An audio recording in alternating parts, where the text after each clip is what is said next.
Olá, pessoal.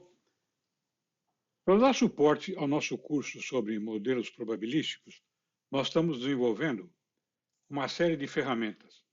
Entre essas ferramentas está esta aqui, que serve para a construção de gráficos de curva de Gauss, ou curva normal, como também é chamado, que nós vamos apresentar agora. Então, os vídeos sobre modelos probabilísticos, eles vão apresentar o que é uma curva normal, para que ela serve. Aqui, o nosso objetivo é colocar os aspectos de programação envolvidos e vamos também mostrar alguma coisa sobre o seu uso. A representação gráfica de uma curva normal também ajuda muito na compreensão do fenômeno que ela está representando. E para traçar essa curva é muito simples. Nós precisamos basicamente de duas informações: a média e o desvio padrão. Então, está aqui um exemplo. Suponha que de uma população você tem uma média de altura de 1,80 m e que você tem um desvio padrão, vamos supor, de 10. Para esses dois parâmetros, a gente constrói essa curva normal aqui. E essa curva ela está dizendo o que para a gente? Ela está dizendo aqui, ó, a média de altura é 1,80 m. Ela está vendo aqui, por aqui a gente vê ó, que entre 1,75 m e 1,85 m, nós temos um monte de gente, tá? Porque essa curva aqui é muito alta nesse ponto, tá? Agora, você vê, por exemplo, que as pessoas com 1,55 m, 1,50 m, ou então 2 metros, 2,05 m, são muito mais raras, porque aqui está mostrando aqui que a curva de probabilidade aqui nesse ponto é muito baixa. Então, a densidade de probabilidade desses pontos aqui é muito baixa, tá certo? Muito bem. Além dessa curva aqui que mostra a distribuição de probabilidade, nós temos uma outra curva, que é essa probabilidade acumulada. Então, vou traçá-la aqui acumulada junto com essa que já temos aqui. É essa curva aqui, azul. Então, o que essa curva mostra? Essa curva mostra o seguinte, ela vai acumulando aqui, nós temos uma curva normal, à medida que a curva normal vai andando, essa área aqui, representada debaixo da curva normal, tá? Ou seja, esta área aqui, por exemplo, ela vai crescendo. Então, essa curva aqui está mostrando o quanto que está acumulado de probabilidade até um determinado ponto. Então, por exemplo, até a média, a probabilidade que está acumulada aqui é 50%, ou seja, 50% das ocorrências vão estar para baixo da média. Até 1,80 m vão estar 50% das pessoas e de 1,80 m para cima os restantes 50%. Isso porque essa distribuição ela pressupõe uma certa simetria entre o que está abaixo da média e acima da média. Outras distribuições você poderia ter um resultado diferente. Então, essa curva aqui acumulada, de probabilidade acumulada, ela responde à pergunta do seguinte tipo. Por exemplo, tem aqui 1,95 m. Qual a probabilidade da gente fazer um sorteio e encontrar uma pessoa que tem mais de 1,95 m? Então, 1,95 m está aqui, ela tem uma certa densidade de ocorrência mais baixa, quer dizer, a maior é aqui em cima, ela já está numa faixa menor, e acumulado até aqui, ó, isso aqui até chegar em 1,95 m, nós temos esse ponto aqui, essa curva está dizendo o seguinte para nós. Olha, até 1,95 m nós temos 93% das pessoas. Então, se até 1,95 m nós temos 93% das pessoas, o restante são 7% das pessoas, para completar os 100%. Então, a chance de eu sortear uma pessoa que tenha mais de 1,95 m de altura é de 7%.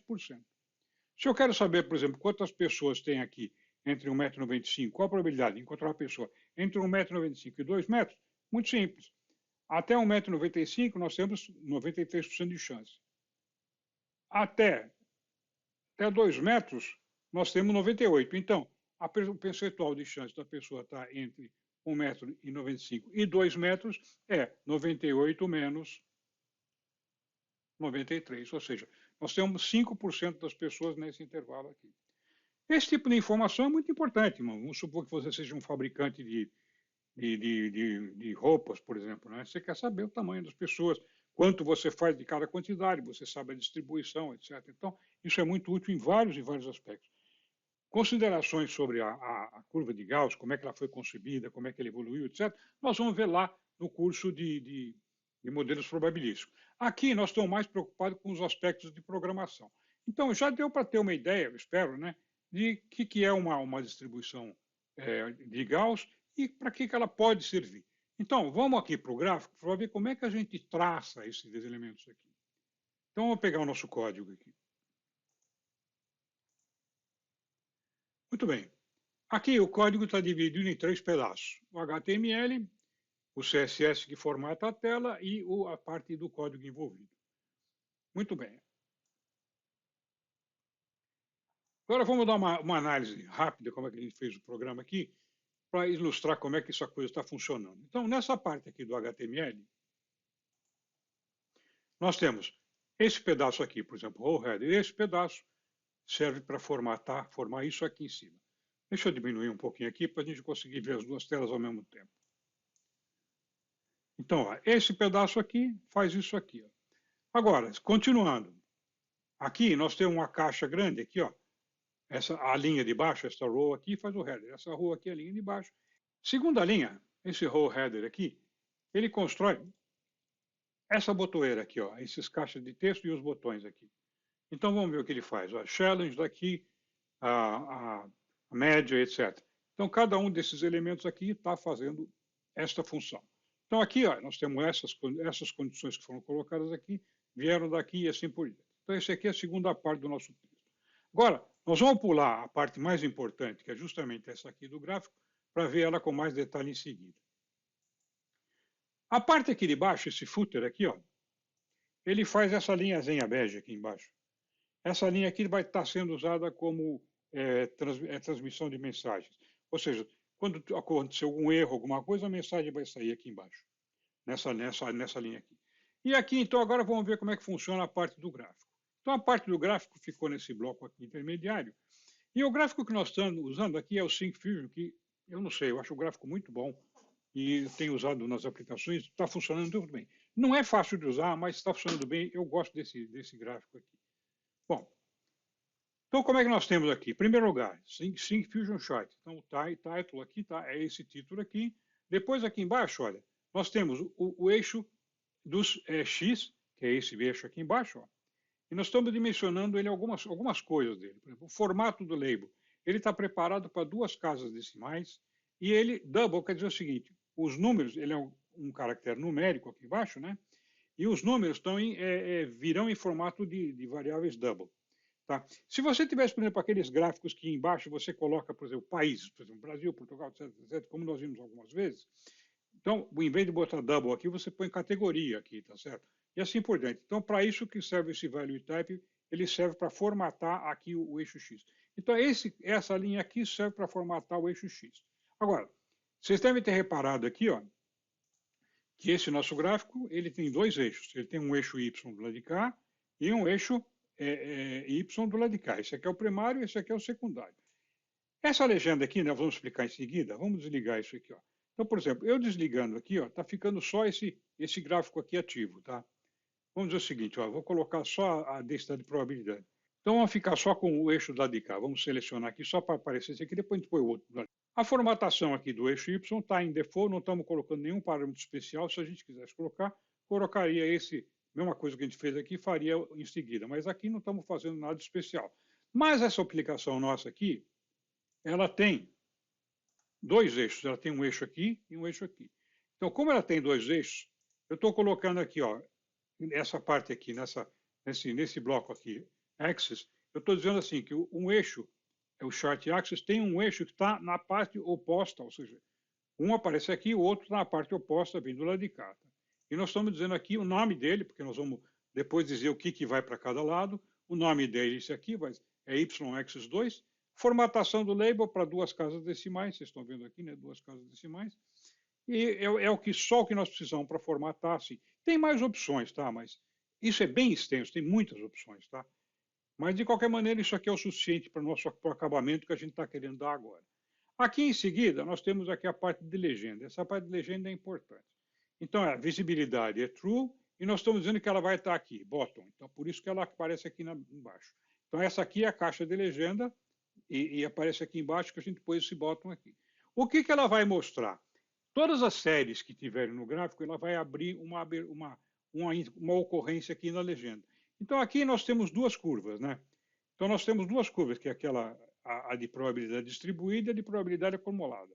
Essas 2 curvas vão produzir aqui essa legenda com 2 alternativas. E essa legenda aqui, é importante que se note, ela é ativa. Se eu clicar aqui, por exemplo, eu posso fazer aparecer ou desaparecer uma determinada alternativa, tá? Bom, então esta linha aqui é responsável pela construção dessa nossa legenda que está aqui embaixo. Depois disso, nós estamos vendo esse Tool Settings aqui. Ó. Esse aqui, Tooltip Settings, ele faz essa caixa aqui, ó. Quer ver? Esta. Então, se você coloca essa caixa em cima de um item do gráfico, tá? Ele te diz qual é o valor que está ocorrendo naquele ponto. Isso aqui ajuda muito a gente. Mas também, de vez em quando se você está querendo fazer uma descrição, alguma coisa, atrapalha. Então, você pode optar por colocar ou não esse Tool Settings aqui por meio desse Enable aqui, tá certo? Então, se você quiser, por exemplo, que de vez em quando ele vale e de vez em quando não, você pode colocar isso aqui como uma variável que você aciona por alguma alternativa. Coloca uma checkbox em algum lugar para desligar ou ligar. Tá? Bom, então isso aqui faz então o setting. Agora vem a parte dos dados. Então, eu estou colocando duas séries aqui. Né? Quais são essas duas séries? São a probabilidade distribuída e a probabilidade acumulada, tá certo? Que nós vimos como é que funciona. Né? Então, a primeira, a probabilidade distribuída vai chamar PDF e a acumulada vai chamar CDF. Então, essas duas probabilidades aqui, ó, elas vão aparecer aqui embaixo, tá? Agora, de onde vêm os dados de cada uma dessas séries? Os dados de cada uma dessas séries vêm daqui, desse data source, que nós vamos ver como é que faz. Esse aqui é o X da questão. Para cada uma dessas séries aqui, ela tem um X e um Y, né? Então, aqui, ó, o que vem de X é o que tem nome, essa variável aqui, X. E o que vem de Y é o que está na variável Y. Então, aqui, ó, esse Gaussian Values aqui, ó, vou abrir a tabela aqui embaixo. Esse Gaussian Values aqui, ó, é uma lista deste tipo aqui, ó, dessa classe aqui. Ó. Então, essa classe tem três valores, x, y e z. Essa variável x aqui ó, é o valor que está no x. Essa variável y aqui é o valor que foi calculado para o y dessa série. Tá? E esse valor z foi calculado para a série do lado de cá. Então, ó, como é que faz a distribuição? A primeira série, PDF, vem o x, que é esse x aqui, e o y, que é esse y aqui. A segunda série, que vai para o lado de cá, ela vai pegar o mesmo x, essa parte o eixo z aqui, comum às duas. E a segunda parte, a parte do valor do y, vem aqui, dessa variável z. Então, eu estou colocando aqui, ó, y e z. E eu estou dizendo que o y, o eixo y, que vai ser usado para plotar esses valores, para esta série aqui, recebe o nome de y-axis 2, que é exatamente aquele que a gente fez aqui em cima. Então, ó, isso aqui liga com isso aqui. Tá? Então, se eu quiser, o primeiro não precisa colocar nada, porque o default é o eixo natural, então não precisa dizer nada. Mas se você tem um eixo secundário, você precisa dizer que esse aqui vai para o eixo secundário. Agora, o importante da questão agora é o seguinte, aqui temos que fazer uma equação que vai calcular esses valores aqui, ou seja, eu dei a média e o desvio padrão. Agora, eu tenho uma equação que, pegando a média e o desvio padrão, ela é capaz de calcular cada um desses pontos para formar esta curva. Tá? E a outra também, a mesma coisa. Tá? Então, aqui, ó, esses dois valores aqui, esses dois valores são calculados, então precisa saber, tem uma equação que, dado um x, ela vai calcular y. Essa equação aqui é o seguinte, ela vem da formulação do matemático que inventou isso aí, que é o Gauss, né? Que é um matemático alemão, inventou isso aí por volta, não chegava em 1700 ainda. E ele inventou isso daí, então ele definiu uma equação. Então, nós vamos mostrar três formas de calcular isso daqui. Então, é aqui embaixo que vem esse cálculo dessa matriz aqui, que vai ser a fonte dos dados para traçar esse gráfico. Então, quando eu tenho aqui a botoeira, né, aqui nessa parte aqui nós temos aqui a botoeira e aqui na hora que você quer mandar traçar o gráfico, que é esse botão aqui, ele vai pular lá para Get Challenge. Tá? Então, ele vai aqui embaixo. E esse Get Challenge aqui é que tem o cálculo. Então, como a gente tinha dito, nós vamos calcular essas variáveis de três formas diferentes. Tá? A primeira dessas formas, que a gente vai dizer o seguinte, você tem uma biblioteca pronta. Existe uma biblioteca pronta que não foi feita pela Microsoft, mas é distribuída pela Microsoft, que é essa daqui, ó. Essa Mathnetics aqui. Você consegue buscar essa biblioteca aí por meio do NuGet e você incluir no seu programa. Então, essa biblioteca aqui tem uma série de funções que calcula você dada a média e o desvio padrão, ela calcula essa curva aqui automaticamente. Nós vamos ver aqui embaixo, ponto a ponto. Depois, a outra forma é você usando uma função delegada, que está colocada aqui, essa função aqui é uma delegada que a gente vai colocar aqui embaixo. Então, ó, essa função recebe um double e devolve um double também. Ela recebe um valor em formato, uma variável double, e devolve o valor correspondente. Ou seja, aqui ela recebe x e devolve y. Então, ó, a gente pode calcular desse jeito, e para calcular essa fórmula aqui, essa função, a gente coloca esse Gaussian aqui embaixo, que é o nome da função. Então, esta linha aqui, ó, que eu coloquei aqui embaixo, está comentada, né? Porque a gente vai calcular de um jeito de cada vez. Então, aqui, para usar aquela função lá, você fazendo isso aqui, ó, você está usando o cálculo usando isso aqui. E essa função aqui, ela implementa o cálculo desta fórmula aqui, ó. Tá? Esta fórmula. Agora, esta fórmula aqui escrita aqui em cima é a tradução da fórmula da curva normal, que é essa aqui. Então, a fórmula da curva normal é essa daqui. 1 dividido por desvio padrão vezes raiz de 2π vezes e elevado a menos x menos a média, né? X é cada coordenada aqui embaixo, cada ponto aqui embaixo. E média é aquele valor aqui, no caso aqui é 1,80 m. Então, é a x menos a média elevado ao quadrado dividido por 2 vezes o desvio padrão elevado ao quadrado. Por que essa fórmula é complicada assim? Como é que ela representa? Isso aí no vídeo sobre modelo probabilístico, a gente vai abordar isso daí. Esta equação foi concebida pelo Gauss, que colocou isso aí como uma forma de representar melhor o fenômeno que ele estava estudando. Então, aqui, nós continuando com explicando o nosso programa aqui, instanciamos uma lista vazia aqui embaixo. Essa aqui de baixo está comentada, mas quando eu fiz os testes aqui, como a gente vai fazer 3 vezes o cálculo, aqui eu comentei, mas a gente calcula as coisas 2 vezes, e depois eu me dei o trabalho de calcular os 3 jeitos diferentes, depois comparar para ver se todas elas davam o mesmo resultado. E deu, viu, gente? Deu certinho. Bom, então aqui, ó, agora, aqui embaixo nós temos início e fim, que é aonde começa o gráfico. Por exemplo, aqui ele vai começar, o gráfico aqui no caso vai de pessoas de 1,50 m até 2,10 m de altura. Tá? Então, aqui nós colocamos isso. Se você quiser colocar outros valores, isso aqui ele calcula automaticamente. Se você não põe nada aqui, olha o que diz a fórmula. Se você não põe nada lá, deixa em 0, ele pega e calcula. É 3 desvio padrão para baixo, 3 desvio para cima. Se você colocar o valor, ele usa o valor que você colocou e não faz aquele cálculo. Então, esse fora agora aqui embaixo, para cada um dos valores do x, desde o início do gráfico até o final, ele vai fazer um cálculo diverso, às vezes subindo. Cada vez ele sobe step value, sobe um valorzinho para calcular o ponto seguinte. Esse valorzinho aqui é 0,01. Tá? Você pode pôr menos ou mais. Se você põe menos, o gráfico calcula mais depressa, mas ele pode ficar meio impreciso. E aí a curva não fica tão lisa, vamos dizer assim. Se você quer, inclusive aqui tem uma coisa, se você quiser fazer que a curva fica mais lisa, você pode usar essa alternativa aqui, que é o spline. Esse spline, ele chama smooth, né? Ele dá uma suavizada na curva para evitar ângulo. Tá? Você pode botar line, também funciona, mas pode dar esses ângulozinhos aí de vez em quando. Bom, então, aí ele vem aqui e vai calcular vai calcular cada um desses elementos. Então, cada vez que você faz um cálculo desse, ele está produzindo mais um elemento na nossa lista. E ele vai usar esse x, y, z, como nós já tínhamos mostrado lá, né? Para botar os valores na série correspondente. Então, aqui vem. Se você, plot option, se você optou, por exemplo, para fazer só essa curva aqui, de densidade de probabilidade, ele vem que plot option é 1. Se você colocar, por exemplo, plot option igual a 1, ele vem aqui, só calcula a distribuição normal e não calcula a acumulada. A acumulada fica em 0 o tempo todo. Se você escolher a 2, ele calcula a segunda, né, a distribuição acumulada, e não calcula a distribuição normal. E se você puser 3, que são as duas, ele calcula as duas, essa e essa daqui. Tá? E como eu já disse, né, aqui nos comentários estão como é que você calcula usando as outras duas alternativas que a gente tem.